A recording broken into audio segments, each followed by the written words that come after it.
Hello dear student, आज हमारा topic होगा उपसंयोजन यौगिकों में समावयवता, आइसोमरिज्म इन कोऑर्डिनेशन कंपाउंड। आपने आइसोमरिज्म समावयवता के बारे में पहले भी पढ़ा है, ये आपके लिए नया टॉपिक नहीं है। आपने छोटी क्लास में पढ़ा है कि जैसे पेंटेन के समावयवी हैं, नॉर्मल पेंटेन, आइसोपेंटेन, नियोपेंटेन, ऐसे ब्यूटेन के समावयवी आपने पढ़े हैं। लेकिन डिफरेंट ये है कि यहाँ पे हमारा कोऑर्डिनेशन कंपाउंड के जो हमारे आइसोमरिज्म हैं यहाँ पे। तो आइसोमरिज्म में क्या होता है कि जो दो या दो से अधिक जो यौगिक होते हैं उनके अणुसूत्र तो समान रहते हैं, लेकिन जो संरचनाएँ होती हैं, अगर आप संरचनात्मक समावयवता के बारे में पढ़ रहे हैं या त्रिविम समावयवता के बारे में पढ़ रहे हैं, तो जो हमारा कोऑर्डिनेशन जो कंपाउंड होता है उसमें जो हमारे सेंट्रल मेटल एटम से किस प्रकार से हमारे जो लिगेंड और परमाणु अटैच हैं। तो यहाँ पे थोड़ा समावयवता में थोड़ा डिफरेंट आ जाता है कि कोऑर्डिनेशन कंपाउंड की जो समावयवता होती है वो अलग तरह की होती है। इसमें क्या होता है कि जो हमारा सेंट्रल मेटल एटम होता है इसमें, तो सेंट्रल मेटल एटम के चारों ओर जो लिगेंड और परमाणु की व्यवस्था किस प्रकार है, अगर उनकी संरचनाओं में अंतर है तो हमारी यहाँ पे संरचनात्मक समावयवता हो जाएगी कि दो या दो से अधिक ऐसे उपसंयोजी यौगिक जिनका अणुसूत्र तो समान है, लेकिन जो उनमें लिगेंड और परमाणु की जो व्यवस्था है वो भिन्न भिन्न है, तो इससे अलग अलग संरचनाएं बनती हैं। अणुसूत्र क्या रहता है? समान रहता है, संरचनाएं भिन्न रहती हैं, इसलिए हम इसको संरचनात्मक समावयवता कहते हैं कि दो या दो से अधिक यौगिक हैं वो उपसंयोजी यौगिक, उनमें जो अणुसूत्र तो सेम है लेकिन जो संरचनाएँ बन जाती हैं फिर वो अलग अलग बन जाती हैं अगर संरचनाओं में अंतर है। तो इस प्रकार की जो समावयवता को हम संरचनात्मक समावयवता कहते हैं। और जो दूसरे प्रकार की जो हमारी समावयवता है वो त्रिविम समावयवता है, स्टीरियो आइसोमरिज्म है। और इसमें क्या होता है कि ये त्रिविम में जो होता है 3 डायमेंशनल जो होता है, तो त्रिविमाकाश में जो होता है कि लिगेंड और परमाणु की व्यवस्था वहाँ पे क्या होती है? अलग अलग हो जाती है, ठीक है ना। तो इस प्रकार की यहाँ पे ये हो जाता है। तो पहला हमारा इस वीडियो में हम पढ़ेंगे संरचनात्मक समावयवता के बारे में। यहाँ पे हम संरचनात्मक समावयवता के बारे में पढ़ेंगे। तो जो त्रिविम समावयवता है इसके बारे में हम अगले वीडियो में पढ़ेंगे, और अभी हम अपना फोकस करेंगे संरचनात्मक जो हमारी समावयवता है, ठीक है। तो संरचनात्मक जो समावयवता है, संरचनात्मक समावयवता, तो इसका मीनिंग तो आप सभी बच्चे समझ चुके होंगे कि संरचनात्मक समावयवता में होता क्या है। ये पहली वाली जो हमारी है, तो इसमें क्या होता है कि यौगिकों के अणुसूत्र तो समान रहते हैं, लेकिन जो हमारा सेंट्रल मेटल एटम जो होती है, केंद्रीय धातु जो होती है, तो केंद्रीय धातु के चारों ओर हमारे लिगेंड या परमाणु उनकी व्यवस्थाएं भिन्न भिन्न होती हैं, अलग अलग होती हैं। इसलिए इस प्रकार के जो हमारे समावयवी होते हैं उनको हम संरचनात्मक समावयवी कहते हैं, और ऐसी समावयवता, ऐसी घटना को हम संरचनात्मक समावयवता कहते हैं, ठीक है। तो इसके प्रकार हैं। इसका पहला प्रकार जो हम यहाँ पे पढ़ रहे हैं, तो ये है पहला प्रकार इसका, आयनन समावयवता। आयनन समावयवता, जिसको हम ये कह सकते हैं कि आयोनाइजेशन आइसोमरिज्म, ठीक है ना।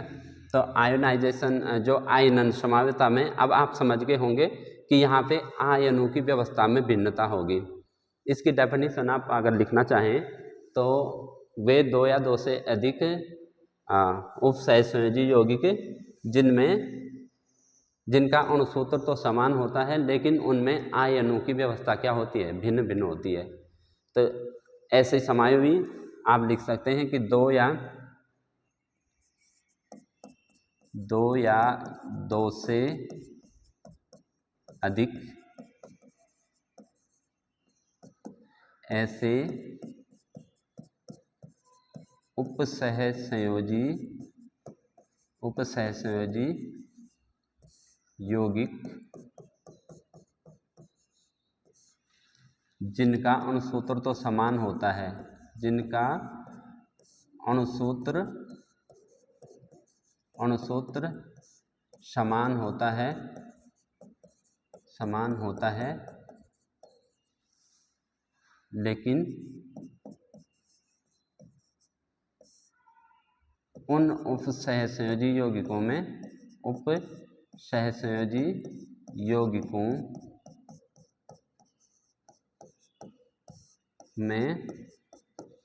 आयनों की व्यवस्था जो होती है भिन्न भिन्न, आयनों की व्यवस्था भिन्न भिन्न या अलग अलग भिन्न भिन्न होती है, आयनन समायवी कहलाते हैं, आयनन समावयवी कहलाते हैं और ऐसी समावयवता को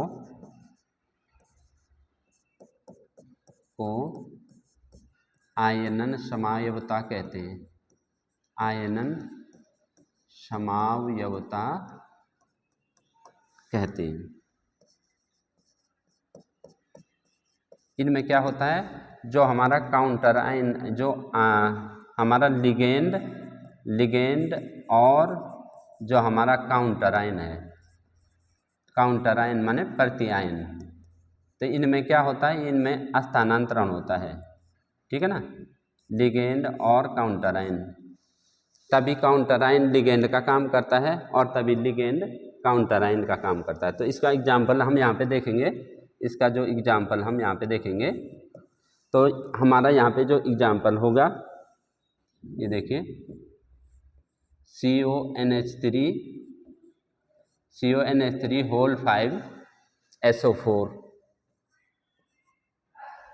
CONH3 होल 5 SO4, ठीक है ना। यहाँ पे आप देखेंगे CONH3 होल 5 SO4, यहाँ पे SO4 क्या है, लिगेंड, और यहाँ पे Br क्या है, आयन है।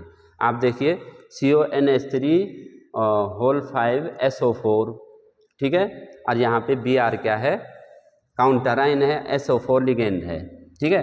तो इसी का जो देखेंगे आप दूसरा रूप देखेंगे इसका, तो ये हो जाएगा CONH3 होल 5 और ये Br क्या हो जाएगा, ये Br अंदर आ जाएगा और SO4 बाहर चला जाएगा, ठीक है ना। तो यहाँ पे देखिए ये आयन लिगेंड बना है और यहाँ पे ये लिगेंड जो काउंटर आयन है वो लिगेंड का काम किया है, और यहाँ पे SO4 काउंटर आयन है, यहाँ पे SO4 क्या है, लिगेंड है, यहाँ पे ब्रोमीन काउंटर आयन है, यहाँ पे ब्रोमीन लिगेंड है। तो आयनों में क्या हो रहा है, आयनों में आयनों की व्यवस्था भिन्न भिन्न हो रही है। आप इसका IUPAC नेम भी लिख सकते हैं कि पेंटाएमीन सल्फेटो कोबाल्ट, और फिर इसकी ऑक्सीकरण संख्या लिखेंगे 3 ब्रोमाइड, ठीक है। यहाँ भी लिखेंगे पेंटाएमीन ब्रोमो कोबाल्ट थर्ड सल्फेट। इसका IUPAC नेम भी आप चाहे तो इसका IUPAC नेम भी लिख सकते हैं। तो ये हमारी फर्स्ट होगी आयनन समायोता, ठीक है। अब सेकेंड जो इसी में संरचनात्मक समायोता में जो सेकेंड हमारा है, तो वो सेकेंड हमारा है जल योजन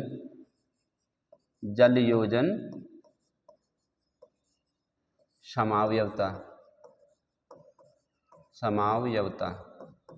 या इसको विलायक योजन भी कह सकते हैं, विलायक, क्योंकि जल विलायक के रूप में काम करता है ना, विलायक योजन समावयवता समावयवता। ठीक है, तो ये हो जाएगा हमारा हाइड्रेशन। हाइड्रेशन हो रहा ना यहाँ पे, हाइड्रेशन आइसोमरिज्म।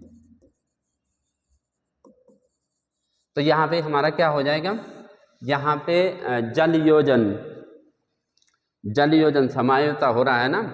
तो जल योजन समावयवता मैंने जल का जो जुड़ना है, जल कैसे जुड़ रहा है, अंदर जो संकुल आयन है, संकुल के अंदर जल कितना है और संकुल से बाहर कितना है। तो यहाँ पे जल की व्यवस्था में क्या हो रहा है, भिन्न भिन्न व्यवस्थाएं पाई जा रही हैं, इसलिए इसको हम जल योजन समावयवता कहते हैं। आप इसकी भी डेफिनेशन लिख सकते हैं, 2 या 2 से अधिक। ठीक है ना, आप इसकी भी डेफिनेशन लिख सकते हैं कि 2 या 2 से अधिक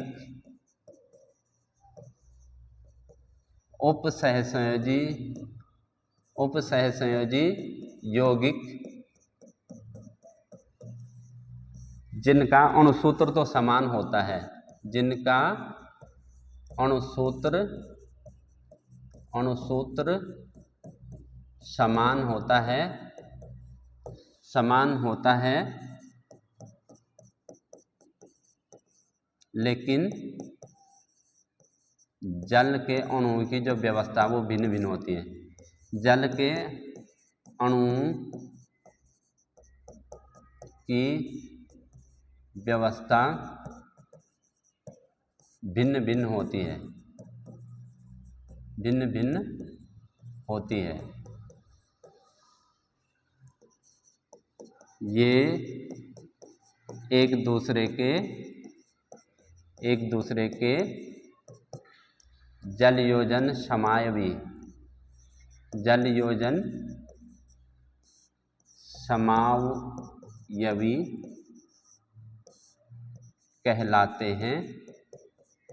कहलाते हैं तथा इस प्रकार की समावयवता को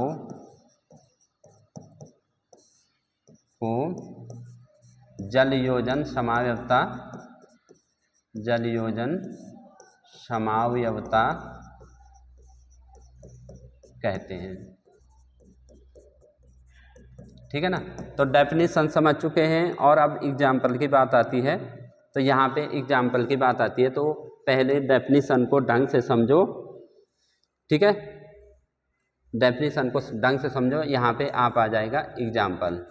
तो एग्जाम्पल के लिए आप क्या लिखोगे, जैसे हमारे पास एक यौगिक है CrCl3 और 6H2O। तो इससे हमारे क्या बनते हैं, 3 हाइड्रेट समावयवी बनते हैं, 3 हाइड्रेट समावयवी बनते हैं, समावयवी। ठीक है ना, तो पहले में तो क्या हो जाएगा, पहले में देखो इसका कोऑर्डिनेशन जब होगा, इसका जब ये आपस में संकुल बनाएगा, तो इसका पहला संकुल तो ये हो गया Cr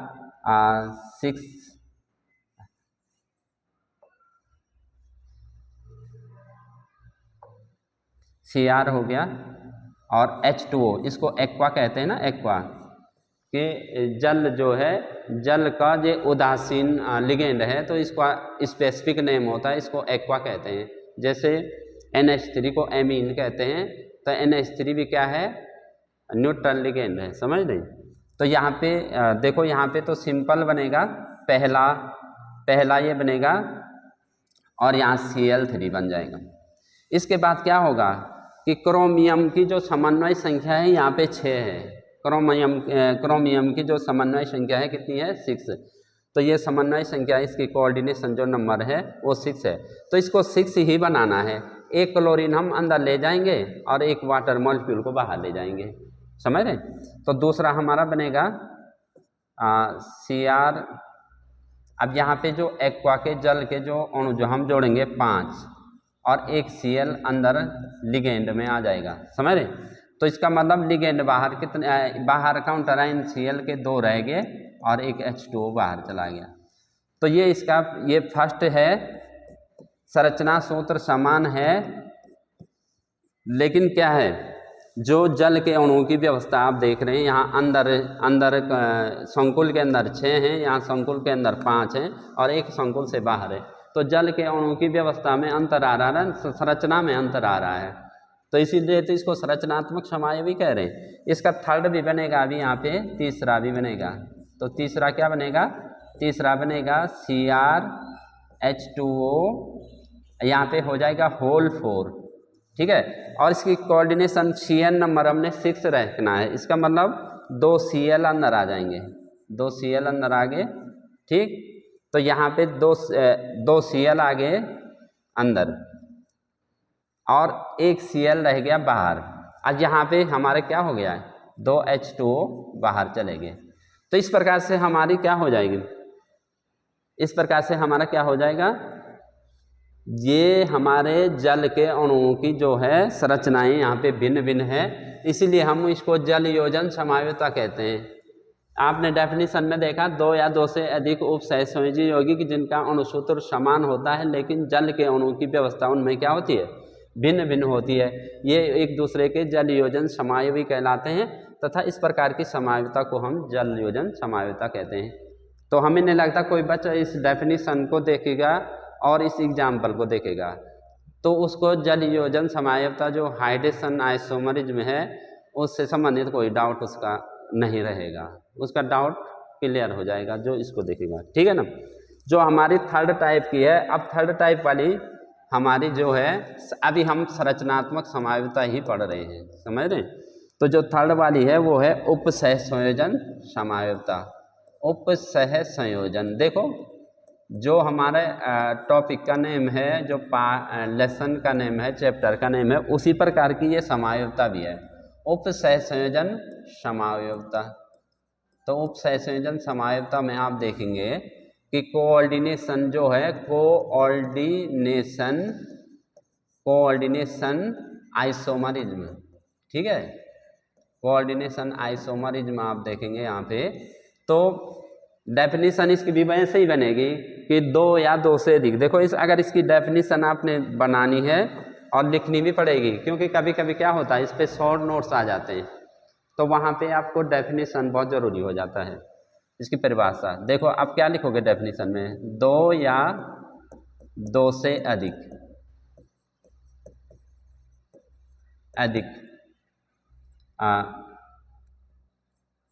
उपसह संयोजी यौगिक, उपसह संयोजी यौगिक। देखो अणुसूत्र यहाँ पे भी चेंज नहीं होगा, समझ रहे हैं। यौगिक जिनका अणुसूत्र समान होता है, जिनका अणुसूत्र समान होता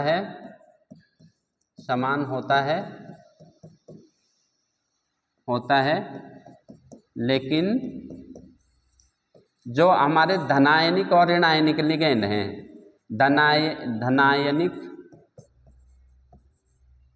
धनायनिक माने पॉजिटिव, लिगेंड नहीं संकुल, धनायनिक संकुल एवं ऋणायनिक संकुल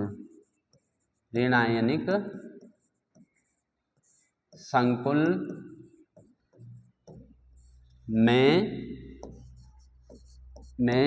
लिगेंड अपना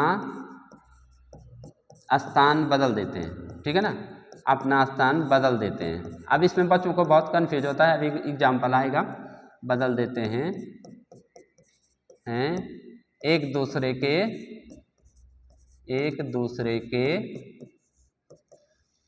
उपसह संयोजन समायवी, उपसह संयोजन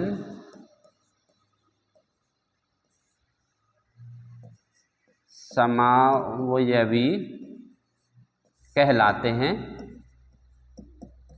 हैं तथा इस प्रकार की समावयवता को उपसह संयोजन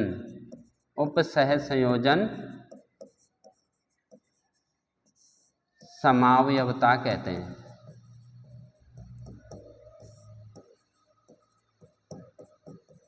समझ रहे ना बात को। ये तो हो गई इसकी डेफिनेशन।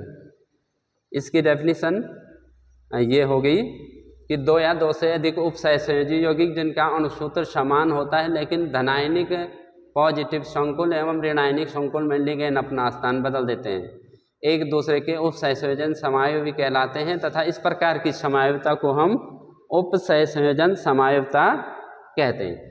अब इसकी बाहरी आई एग्जाम्पल की, तो एग्जाम्पल की बाहरी आई तो एग्जाम्पल में आप क्या लिखोगे, तो आपको उपसहसंयोजन समायोगी बनाने हैं तो उपसहसंयोजन धनायनिक और ऋणायनिक आपको संकुल लेना पड़ेगा यहाँ पे, ठीक है। तो यहाँ पे आपको ये देखो CuNH3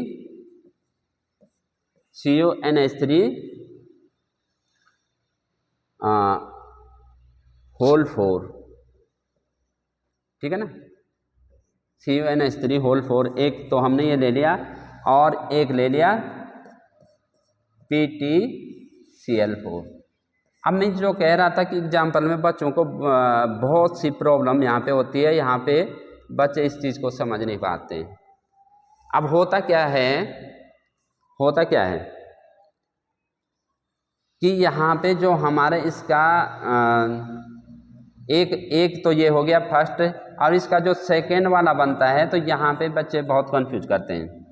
तो कंफ्यूज करने का कारण क्या है, कंफ्यूज करने का कारण ये है कि इसका जो बनता है कि ये बनता है CuCl4 और PtNH3 होल 4। तो यहाँ पे कंफ्यूज क्या होता है, यहाँ पे कंफ्यूज ये होता है, ये पहला हो गया, ये दूसरा इसका समायोगी होता है। हमने डेफिनेशन में लिखा कि संकुल में ऋणायनिक धनायनिक और ऋणायनिक संकुल में लिगेंड अपना स्थान बदल देते हैं, इसमें ऐसा लिखा। लेकिन यहाँ पे जब बच्चा देखता है तो ये देखता है कि यहाँ तो लिगेंड, यहाँ तो स्थान कौन बदल रहा है, स्थान बदल रहा हमारा PtNH3। अच्छा यहाँ पे PtNH3, ये PT है बेटा, PT अच्छा इसको इस वाले को यहाँ पे लिखना था। यहाँ पे होता क्या है, यहाँ पे ये होता है PtNH3, तभी कहा ये कंफ्यूज क्यों हो रहा है। PtNH3 होल 4 ये हो जाता है और CuCl4, हाँ तभी तो बच्चों को कंफ्यूज होता है। ये गलत है बेटा, ये गलत है, ठीक है ना। तो देखिए होता क्या है, बच्चे सोच रहे हैं कि यहाँ Cu था, यहाँ Pt आ गया और ये लिगेंड यहीं पे रह गया, NH3 यहीं रह गया, और यहाँ PT था तो यहाँ Cu चलाया गया। तो बच्चे ये सोचते हैं कि हमारा सेंट्रल मेटल एटम में अपना स्थान बदल रहा है। नहीं, ऐसा नहीं होता है, स्थान लिगेंड ही बदलता है, लिगेंड बदलता है। लेकिन आपको जो हमने शुरू में बताया था कि जैसे हम कॉमन सर्ट को लिखते हैं, पहले धनायनिक लिगेंड को धनायन को लिखते हैं, फिर ऋणायन को लिखते हैं। इस चक्कर में क्या हो जाता है, इस चक्कर में हमारा जो PtNH3, क्योंकि ये CuCl4 PT के साथ था Cl4 और Cu के साथ Cl4, इसको आगे आना चाहिए था, इस वाले लिगेंड को यहाँ आना चाहिए था, इसके साथ Cu के साथ यहाँ पे आना चाहिए था, ठीक है ना। इसको यहाँ आना चाहिए था, इसको यहाँ जाना चाहिए था। जा तो रखे हैं वो, ये NH3 PT के साथ जा रखा है और Cl4 Cu के साथ जा रखा है। लेकिन होता क्या है, लिगेंड ने स्थान बदला, लेकिन हमने पहले इसको क्यों लिखा, क्योंकि ये धनायनिक लिगेंड है। समझ रहे, इस बात को ध्यान से समझो। और एग्जाम्पल इसके बहुत सारे एग्जाम्पल हैं, ठीक है। जैसे हमारा एग्जाम्पल यहाँ पे CuNH3 होल 4, CuNH3 होल 4, ठीक, CuNH3 होल 4 और CrC2O4 होल थ्राइस। तो आप जानते हैं कि जो C2O4 है वो ऋणायनिक लिगेंड है, ठीक है ना, ऋणायनिक लिगेंड है। और ये हमारा क्या है, जो अमीन है वो न्यूट्रल लिगेंड है। तो फिर यहाँ पे वही प्रॉब्लम आ जाएगी, आप सोचेंगे कि मेटल ने अपना स्थान बदला है। मेटल ने नहीं बदला, ये NH3 Cr के साथ जरूर जाएगा। C2O4 जो कोबाल्ट के साथ जरूर जाएगा, लेकिन धनायनिक और ऋणायनिक लिगेंड लिखने के चक्कर में ये हमारा कंफ्यूज यहाँ पे हो जाता है। तो यहाँ पे हमारा हो जाएगा ये NH3 किसके साथ जाएगा, Cr के साथ जाएगा। तो ये हो जाएगा CrNH3 NH3 होल 6 होगा यहाँ पे, क्योंकि ये क्या है, डाइडेंटेट बाइडेंटेट लिगेंड है, इसमें दो साइट हैं, इसलिए ये क्या है C2O4, देखो ना C2O4, ये ऑक्जेलेटो है ना, इसमें दो दाता परमाणु हैं, इसलिए दो दाता परमाणु के लिए ये 3 2 6 है, ठीक है ना। इसकी कोऑर्डिनेशन नंबर यहाँ पे 6 है एक क्रोमियम की, और इसकी तो ये उदासीन है तो इसके तो 6 होने चाहिए, ठीक है ना। तो ये हमारा इस प्रकार से हो जाएगा। और उसके बाद ये कोबाल्ट के साथ क्या आएगा, C2O4 और होल 3। तो यहाँ पे बच्चों को फिर यही लगता है कि मेटल ने अपना स्थान बदला है, पहले ये मेटल यहाँ से यहाँ आई, ये कोबाल्ट गया, नहीं, स्थान इसने बदला है। ये पहले CO के साथ था, अब NH3 के साथ आएगा, क्योंकि ये लिगेंड, ये हमारा संकुल माइनस वाला, ये प्लस वाला है, इसलिए पहले हम इसे लिखना हमारी मजबूरी है, समझ रहे ना, इसलिए हमने पहले इसको लिखा है, ठीक। इसी प्रकार बहुत सारे हमारे पास एग्जाम्पल आ सकते हैं कि जैसे COEN होल 3 है ना, एथिलीन डाइएमीन जो हमारा है ये भी डाइडेंटेट लिगेंड है, एथिलीन डाइएमीन डाइडेंटेट लिगेंड है। तो यहाँ पे इस कोबाल्ट की कोऑर्डिनेशन संख्या कितनी है, 6 है, समझ रहे हैं। ये देखो ना CH2 और CH2 एथिलीन हो गया, और डाइएमीन हो गया NH2 और NH2, समझ रहे। तो इस पे दो दाता परमाणु है ना, तो जिन पे दो दाता परमाणु होता है वो 2 से गुणा हो जाता है, 3 2 6, तो इसकी कोऑर्डिनेशन नंबर जहाँ पे है 6 है, समझ रहे। और दूसरा इसके साथ हम लिख रहे हैं CrCN6, तो ये देखो इस पे तो एक ही दाता परमाणु है, समझ रहे,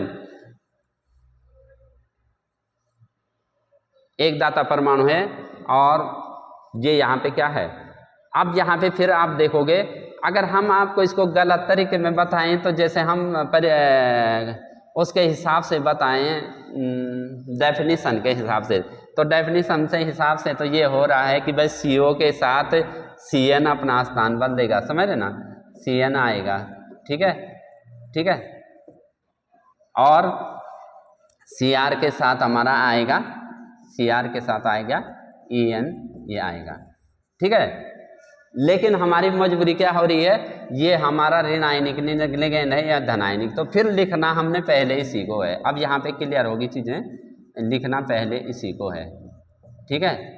तो ये हमारा इस प्रकार से ये वाला सही ये माना जाएगा। कोई बच्चा अगर डेफिनेशन के हिसाब से जाएगा, डेफिनेशन के हिसाब से जाएगा और ऐसा लिखेगा तो ये गलत माना जाएगा, क्योंकि धनायनिक संकुल को हम पहले लिखते हैं, तो ये हमारा सही हो जाएगा, ठीक है। तो ये हमारी हो गई उपसंयोजन जो संयोजकता है। इसके बाद चौथी आती है, कई बार हाँ इस पर शॉर्ट नोट्स पूछा जाता है कि जो बंधनी समावयवता होती है, बंधनी या बंधन समावयवता, बंधनी समावयवता, बहुत बार इस पे शॉर्ट नोट्स या क्वेश्चन पूछे जाते हैं। लिंकेज आइसोमरिज्म, ठीक है, लिंकेज से आपको क्लू मिल रहा होगा कि लिंक होना है, दो साइड है इसके पास, लिंकेज आइसोमरिज्म, आइसोमरिज्म। तो इसमें बेटा होना क्या है, इसमें उभयदंती लिगेंड होता है। इसमें इसका पहली बात यह है कि बंधनी समावयवता में उभयदंती लिगेंड का होना जरूरी है। उभयदंती लिगेंड जिस पे दो साइट होते हैं, उभयदंती लिगेंड, इसकी पहली बात यह है। इसमें उभयदंती एम्फीडेंटेट लिगेंड होना चाहिए, एम्फीडेंटेट, एम्फीडेंटेट अगर लिगेंड होगा तभी बंधनी समावयवता दिखाएगा। जैसे एम्फीडेंटेट लिगेंड आप जानते हैं कि NO2 है ना, NO2 नाइट्रोजन की तरफ से भी लोन पेयर दे सकता है और ऑक्सीजन की तरफ से भी दे सकता है ना। ये नाइट्रोजन की तरफ से भी दे सकता है और ऑक्सीजन की तरफ से भी दे सकता है लोन पेयर। तो ये हमारा बहुत सारे हैं, SCN है ना,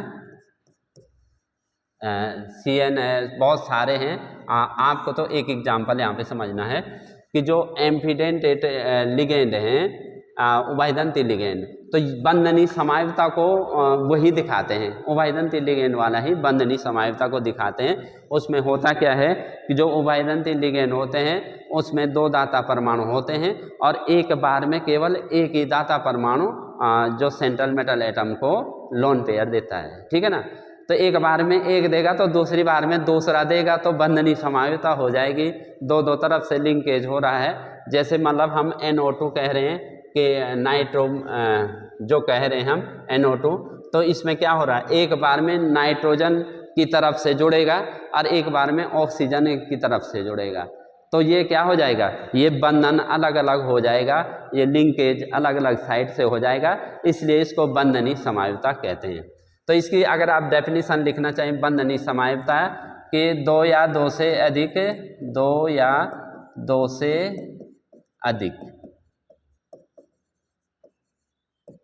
ऐसे उपसहसंयोजी यौगिक, ऐसे उपसहसंयोजी यौगिक, उपसहसंयोजी संयोजी यौगिक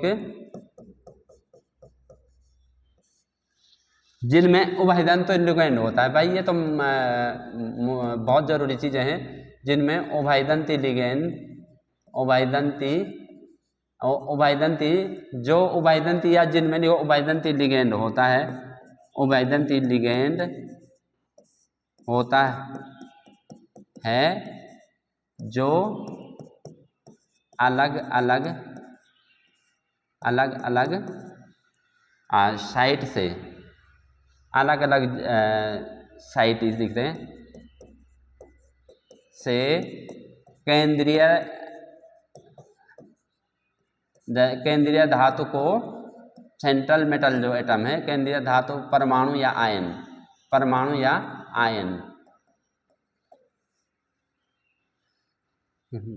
को लोन पेयर देता है, लोन पेयर या एकाकी इलेक्ट्रॉन युग्म, है ना, एकाकी इलेक्ट्रॉन युग्म प्रदान करते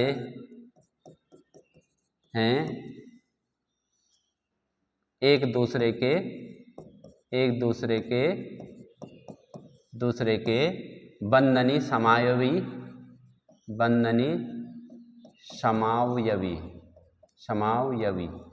लिंकेज आइसोमर कहलाएंगे ना, बंधनी समावयवी, एक दूसरे के बंधनी समावयवी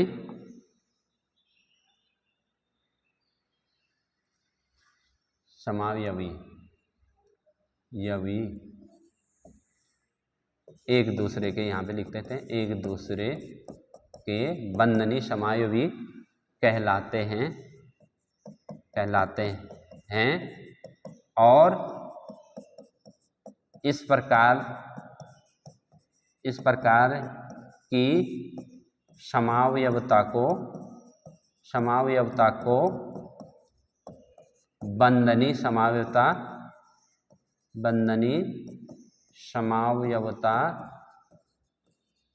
कहते हैं, ठीक है ना। तो बंधनी समावयवी कौन दिखाएगा, बंधनी समावयवी कौन बनाएगा, जिसमें क्या होगा, जिसमें होगा उभयदंती लिगेंड, है ना, एम्फिडेंटेट जिसमें लिगेंड होगा वही दिखाएगा, क्योंकि उसमें 2 साइट हैं जुड़ने की, तो सेंट्रल मेटल एटम को वो अलग अलग साइट से, एक बार में एक साइट से, जैसे NO2 की बात कर रहे हैं तो एक बार में नाइट्रोजन की तरफ से लोन पेयर देगा, एक बार ऑक्सीजन की तरफ से देगा, तो 2 तरीके से लिंकेज हो जाएगा, तो इसको हम बंधनी समावयवी कहते हैं। तो इसका एग्जाम्पल हम देखेंगे, बंधनी समावयवी का एग्जाम्पल जैसे हम देख रहे हैं यहाँ पे देखो, जैसे ये है CONH3 होल 5 और एक बार में क्या कर रहा है, नाइट्रोजन की तरफ से इलेक्ट्रॉन युग्म दे रहा है, ठीक है। तो ये एक बार में ये हो गया, दूसरी बार में क्या हो जाएगा, दूसरी बार में ये हो जाएगा कि CONH3 होल 5, CONH3 होल 5, और इस बार में ये ऑक्सीजन की तरफ से देगा, ठीक है ना। तो इस बार में ऑक्सीजन की तरफ से देगा। तो इसका स्ट्रक्चर कैसे बनेगा, आप स्ट्रक्चर भी इसका बना सकते हैं कि किस प्रकार से इसका स्ट्रक्चर बनेगा। तो यहाँ पे हमारा आ जाएगा सेंट्रल मेटल एटम, ठीक है ना। तो इसमें कितने लिगेंड हैं, 6 लिगेंड, एक ये है, 5 ये हैं और एक ये है 6। तो 6 लिगेंड ऐसे आएंगे, एक इधर से आएगा, एक इधर से आएगा, एक यहाँ से आएगा, ठीक है ना, एक यहाँ से आएगा और एक ऊपर से आएगा और एक नीचे से आएगा, ठीक है। तो लिगेंड कितने आ रहे हैं, हमारे आ रहे हैं 6 लिगेंड। तो 5 तो NH3 है, देखो एक NH3 ये हो गया, ठीक है, एक NH3 ये हो गया, इस पर एक ही दाता परमाणु है ना NH3, ये एक NH3 ये हो गया, एक NH3 ये हो गया, देखो 1 2 3 4 और 1 2 3 4,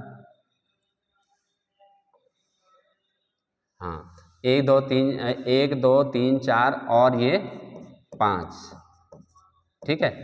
अब हमारा यहाँ किस तरफ से जोड़ा है, NO2 की तरफ से जोड़ रहा है, तो N के पास भी है ये हमारा। तो इस प्रकार से हमारा ये हो जाएगा पहला आइसोमर, इस पे 2+ चार्ज आप दिखाएंगे। और सेकेंड वाला जो हमारा हो जाएगा, सेकेंड वाला हमारा फिर से क्या हो जाएगा, सेकेंड वाला फिर यहाँ पे देखो ये सेंट्रल मेटल एटम है cobalt, cobalt central metal atom है। तो इस पे भी हमारी 6 लिगेंड जुड़े हुए हैं, 6 लिगेंड, देखो 5 ये और एक ये। तो फिर ऐसे ही हो जाएगा कि एक इधर से आएगा, एक लिगेंड, एक लिगेंड इधर से आएगा, एक लिगेंड इधर से आएगा, एक लिगेंड इधर से आएगा, एक लिगेंड ऊपर से आएगा और एक लिगेंड नीचे से आएगा। तो इस प्रकार इस पे भी 6 तरफ से 6 लिगेंड आएंगे। तो इन 6 लिगेंडों में क्या होगा, इन 6 लिगेंडों में 5 तो हमारे NH3 हैं, NH3 1, NH3 2, NH3 3, ठीक है, NH3 4 और NH3 5, ठीक है। और यहाँ ये ऑक्सीजन की तरफ से आपको क्या, ऑक्सीजन की तरफ से क्या कर रहा है, लोन पेयर दे रहा है, ऑक्सीजन की तरफ से लोन पेयर दे रहा है। यहाँ पे ये ऑक्सीजन की तरफ से लोन पेयर दे रहा है, ये देखो ऑक्सीजन की तरफ से, ऑक्सीजन के पास लोन पेयर होती है, ठीक है। तो ऑक्सीजन की तरफ से ये लोन पेयर यहाँ दे रहा है। तो ये हमारा हो जाएगा दूसरा समायोवी, इस पे 2+ चार्ज है, ये पहला आइसोमर हो जाएगा, ये सेकेंड। तो यहाँ पे आप देख रहे हैं कि लिंकेज कैसा हो रहा है, जो बंधनी समायोवी, बंधनी जो हमारा समायोवी है, इधर हमारा, इधर ये नाइट्रोजन की तरफ से दे रहा है और इधर ऑक्सीजन की तरफ से दे रहा है, समझ रहे हैं। तो इस प्रकार से ये हमारी हो गई बंधनी समावेवता। तो इसी प्रकार के जो हमारी इसके बाद जो सेकेंड वाले जो हमारे हैं त्रिविम समावेवता, उसके हम अगले वीडियो में आपको अगले वीडियो प्रोवाइड करेंगे।